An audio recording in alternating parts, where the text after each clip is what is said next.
Doktor, išao sam u školu i našao sam ove papiriće kad sam pogledao pao sada sam bio ukočen pa sam zakasnio.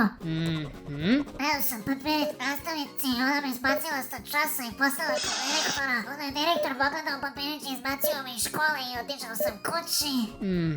Neobrazovani delikvent. Onda su mama i tada pogledali papirić i izbacili me iz budnja i otišao sam kod strica na gradilište da radim za pare. Onda je on pogledao papirić i dao mi je otkaz i završio sam u ulici gdje sam naišao na huligane. Okej, zaposlen bez zdravstvenog osiguranja.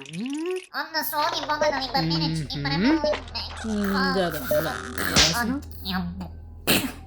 Da, dovoljno sam čuo i vidio.